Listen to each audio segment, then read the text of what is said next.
मोहब्बत का इंतखाब। हजारों ख्वाहिशात के तले दबी हुई मेराद एक छोटे से गांव में रहती थी।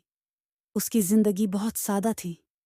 एक छोटा सा कमरा, खेतों में काम करने वाले वालिदीन और उसकी खुद की दुनिया जो किताबों और ख्वाबों से भरी। जब पहली बार आदिल ने मेराद से बात की, वो इसकी सादगी और आज़ादी से मुतासिर हो गया।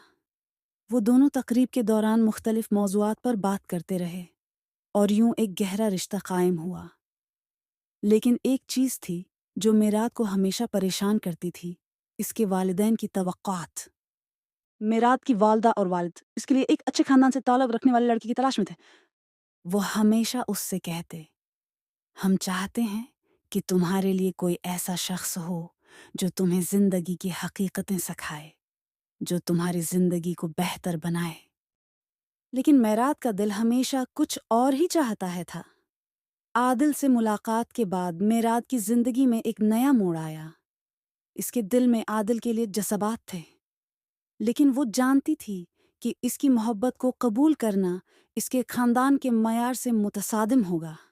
एक दिन मेराद अपने वालिदैन के साथ बैठकर उन्हें आदिल के बारे में बताने की कोशिश करती है। मामा, अब्बू, मैंने किसी से मुलाकात की है और मुझे लगता है कि वो एक अच्छा लड़का है।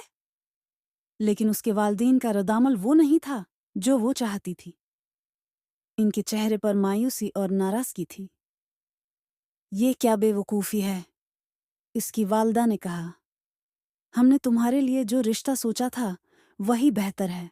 मगर मेराद का दिल जानता था कि वो आदिल के साथ ज़िंदगी गुजारना चाहती है। वो समझती थी कि सच्चाई और मोहब्बत के बीच कभी भी कोई रुकावट नहीं होनी चाहिए। एक दिन आदिल ने उसे कहा, हम कहते हैं कि वो आदिल के साथ ज़िंदगी गुजारना चाहती है। वो समझती थी कि सच्चाई और मोहब्बत के बीच कभी भी कोई रुकावट नहीं होनी चाहिए। एक दिन आदिल ने उसे कहा, मेराद, तुम्हारे खानदान की तौक़ुआत तुम्हें इससे ज़्यादा अहम नहीं है जो तुम्हारे दिल में है।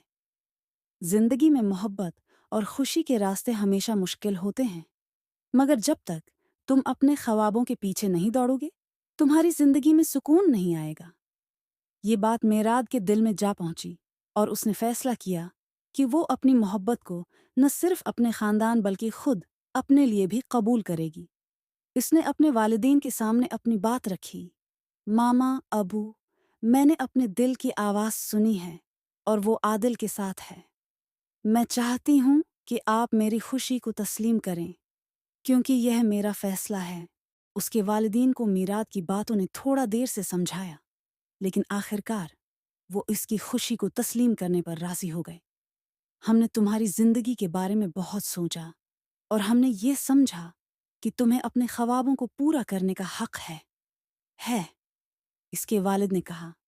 आदिल और मेराद की मोहब्बत कामयाब हुई और वो दोनों एक दूसरे के साथ ज़िंदगी गुजारने के लिए तैयार हो गए। वो जानते थे कि मुश्किलात आएंगी, लेकिन मोहब्बत में वो ताकत थी जो हर रुकावट को अबूर कर सकती थी। इख्तितामी पैगाम। मोहब्बत और खुशी के रास्ते हमेशा आसान नहीं होते, लेकिन जब आप अपने दिल की सच्चाई को पहचान कर उसके मुताबिक फ़ैसला करते हैं, तो ज़िंदगी में सुकून और कामयाबी खुद ब खुद आपका मुक़द्दर बन जाती है। सच्चे जज्बे, हिम्मत और यकीन के साथ हर रुकावट अबूर की जा सकती है। मज़ीद दिलचस्प कहानियों के लिए मैग्नेटिक नॉवेल्स को सब्सक्राइब करें और अपनी कीमती राय दें।